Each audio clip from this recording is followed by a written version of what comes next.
सम्मानित देशवासियों, मैं एशल ठाकुर, राष्ट्रीय अध्यक्ष राष्ट्रीय समाजवादी जनक्रांति पार्टी, इस वीडियो के माध्यम से आप सभी का हार्दिक स्वागत, अभिनंदन और वंदन करना चाहता हूँ। आज का विषय विशेष करके लॉ एंड ऑर्डर, कानून व्यवस्था को लेकर के। आज पूरी देश के अंदर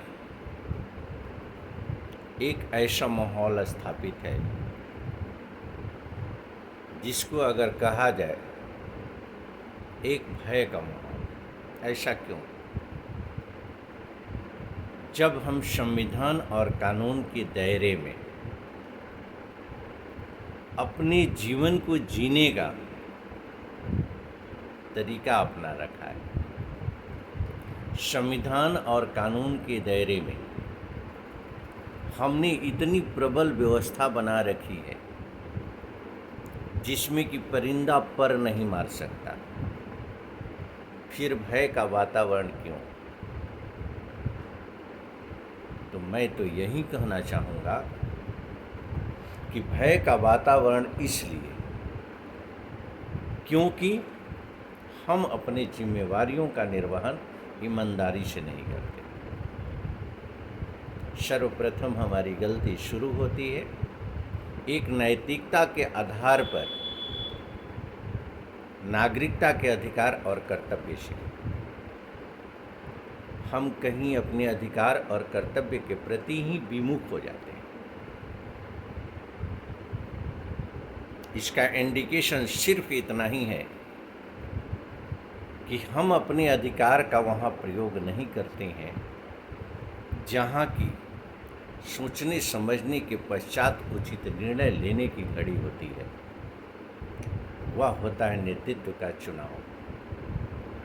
राष्ट्रीय समाजवादी जनक्रांति पार्टी आपको इस मुद्दे पर सचेत करना चाहती है कि आपका एक मत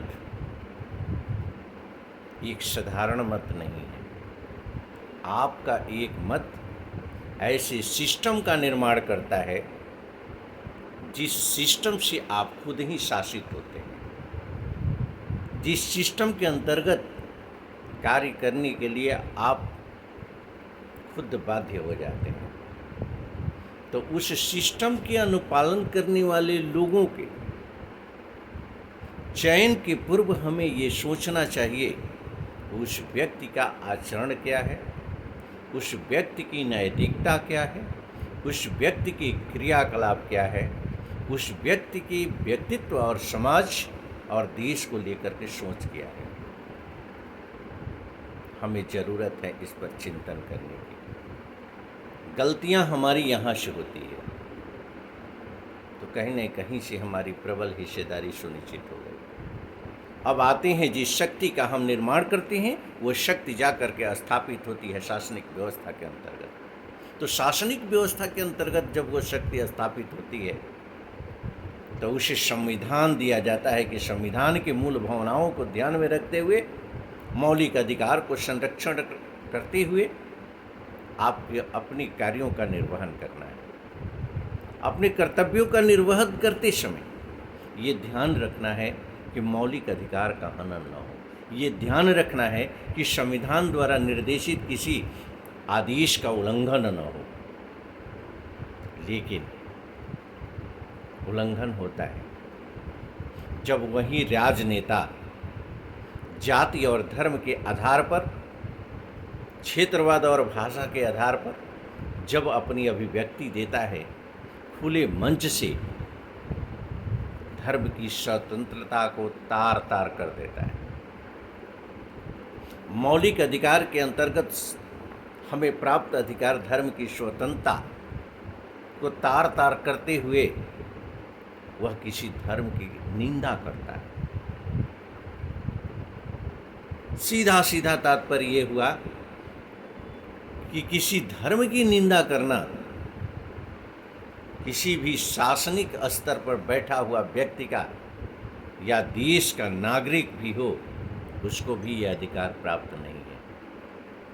हमारे धर्म की स्वतंत्रता है, हम किसी भी धर्म को मान सकते हैं, किसी भी धर्म को अपना सकते हैं, हम अपने धर्म का प्रचार प्रसार कर सकते हैं, लेकिन किसी के धर्म की निंदा करने का हमें अधिकार प्राप्त नहीं है।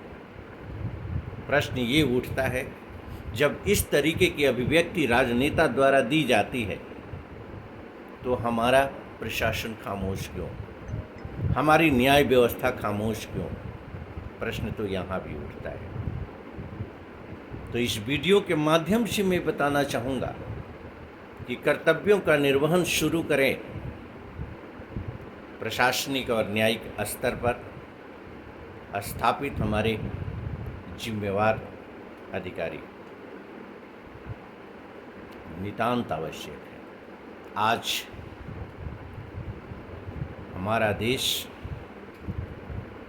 अराजकता के रूप में अगर देखा जाए तो कोई ऐसा राज नहीं है कि मैं दावे के साथ कहूं कि उस राज में कहीं अराजकता नहीं है। न्याय का राज है, वहाँ भ्रष्टाचार नहीं है, अत्याचार नहीं है। ये मैं नहीं कर सकता, कोई भी नहीं कर सकता। कुछ घटनाएं तो ऐसी होती है कि मानवीय मूल्यों की शरेआम हत्या कर दी जाती है। मणिपुर की घटना को हम लोग देखें, अभी तत्काल आंखों के सामने है। शासन में बैठे हुए लोग, प्रशासन में बैठे हुए लोग खामोश क्यों? इस जिम्मेवारियों के लिए बढ़ चढ़ करके उन्होंने क्यों नहीं जिम्मेवारी अपनी निभाई? अगर दोषी हैं तो दोष अपना एक्सेप्ट करना चाहिए कि मेरी वजह से ऐसा हुआ।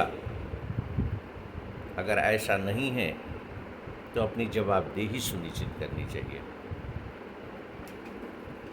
केंद्र की सरकार हो या राज्य की सरकार हो, शासनिक स्तर पर, प्रशासनिक स्तर पर अगर अधिकारी नेता अपनी जिम्मेदारियों का निर्वहन किए होते तो आज ये दूर दिन देखने को नहीं मिलते। मैं सबसे पहले जिम्मेवार मानता हूँ तो शासन को। शासन कहाँ था? सेकंड प्रशासन कहाँ था? इस मुद्दे को लेकर के प्रबल पहल करते हुए केंद्र सरकार को राज्य सरकार से ये जवाब मांगना चाहिए कि आप बताओ कि इस तरह की परिस्थितियाँ क्रिएट हुई, इसके लिए जिम्मेवार कौन? सारे मंत्रिमंडल की जिम्मेवारियां अलग अलग बांटी गई है, प्रशासनिक स्तर पर अधिकारियों की जिम्मेवारियां अलग अलग बांटी गई है। किसने अपने जिम्मेवारियों का निर्वहन नहीं किया, किसके द्वारा ये चूक हुई, इसके लिए जिम्मेवार कोई व्यक्ति है या व्यक्तियों का समूह है, उसे पनिशमेंट देने की ज़रूरत है। सुधार तो यहाँ से होगा। शासनिक स्तर पर कार्रवाई करते हुए अगर सरकार नैतिकता के आधार पर अगर कार्रवाई नहीं की है, लॉ एंड ऑर्डर के अंतर्गत कार्रवाई नहीं की है, तो सत्ता में बने रहने का उस सरकार का कोई अधिकार नहीं। अगर सरकार ने अपने कर्तव्यों का निर्वहन किया है और प्रशासनिक स्तर पर अगर उसका अनुपालन नहीं हुआ है, तो प्रशासनिक स्तर पर स्थापित हमारे सभी अधिकारी और सहयोगी उनकी जिम्मेवार है, उनकी लायबिलिटी फिक्स होनी चाहिए और उनके ऊपर मुकदमे होने चाहिए। हुए क्षति की उनसे भरपाई होनी चाहिए। कानून व्यवस्था अगर तार तार हुई है, इसके लिए उनकी जिम्मेवारियां सुनिश्चित होनी चाहिए। सुधार तो यहाँ से होगा। मैं दावे के साथ कह सकता हूँ कि अगर हमारा शासन और प्रशासन पूरी निष्ठा के साथ नैतिकता के आधार पर अपने कर्तव्यों का अनुपालन करें तो परिंदा पर नहीं मार सकता। तो राष्ट्रीय समाजवादी जनक्रांति पार्टी कानून की राज को लेकर के, संविधान की राज को लेकर के पूरी तरीके से चिंतित है, क्योंकि राष्ट्रीय समाजवादी जनक्रांति पार्टी का मिशन है राष्ट्र में समाजवाद को लेकर के जनक्रांति पैदा करना, व्यक्ति को अपने अधिकार और कर्तव्य के प्रति जागरूक करते हुए अन्याय के खिलाफ आवाज़ उठाने के लिए प्रेरित करना, भ्रष्टाचार के खिलाफ आवाज़ उठाने के लिए प्रेरित करना। इस मिशन को लेकर के राष्ट्रीय समाजवादी जनक्रांति पार्टी निरंतर आगे बढ़ रही है अगर शासनिक स्तर पर, प्रशासनिक स्तर पर सरकारें फेल होती है, सरकारें अपनी जिम्मेवारियों का निर्वहन नहीं करती है, तो माननीय न्यायालय से यह अपील करती है राष्ट्रीय समाजवादी जन क्रांति पार्टी कि अपने दायित्व का निर्वहन करते हुए कानून को स्थापित करने के लिए संविधान के दायरे में निर्देशित कानून का अनुपालन करते हुए इनके ऊपर भी कार्रवाई होना चाहिए। जो शासनिक स्तर पर बैठे हुए लोग हैं, जो प्रशासनिक स्तर पर बैठे हुए लोग हैं, जिन्होंने कि संविधान का उल्लंघन किया है, जिन्होंने कि कानून का उल्लंघन किया है, इनको भी बख्शने की कोई ज़रूरत नहीं है। पूरी ईमानदारी के साथ, निष्ठा के साथ संविधान की रक्षा करते हुए, कानून की रक्षा करते हुए मानवीय मूल्यों को संरक्षित करने का कार्य करना चाहिए माननीय न्यायाधीश महोदय को, चाहे वो उच्चतम न्यायालय के न्यायाधीश महोदय हों और चाहे उच्च न्यायालय के न्यायाधीश महोदय हैं। मैं विशेष करके अपील करना चाहता हूं कि अपने दायित्व का बोध करते हुए बेहतर समाज की संरचना में आप अहम भूमिका अदा करें। राष्ट्रीय समाजवादी जन क्रांति पार्टी जहां भी कानून का राज स्थापित होता हो उसका समर्थन करेगी, जहां न्याय के खिलाफ आवाज़ उठती हो उसके साथ जुड़ करके चलेगी। असत्य के खिलाफ सत्य की आवाज़ जहां बुलंद होती है, राष्ट्रीय समाजवादी जन क्रांति पार्टी उसके साथ खड़ी होगी। चाहे जहां जिस रूप में जैसी ज़रूरत होगी, चाहे जितनी भी बड़ी शक्ति हो, उससे टकराने में जरा सा भी गुरेज नहीं होगा राष्ट्रीय समाजवादी जन क्रांति पार्टी को, क्योंकि सत्य के साथ हम चलते हैं, सत्य के सजग प्रहरी है। हम देश, समाज और व्यक्तित्व की संरक्षण संविधान और कानून के दायरा में करना चाहते हैं। इसके दुरुपयोग करने वालों को विरुद्ध हमारी आवाज़ उठती है और ये इनकलाब तब तक नहीं रुकेगा जब तक कि हम बेहतर समाज की संरचना की अपनी मुहिम को सफल न बना लें। धन्यवाद।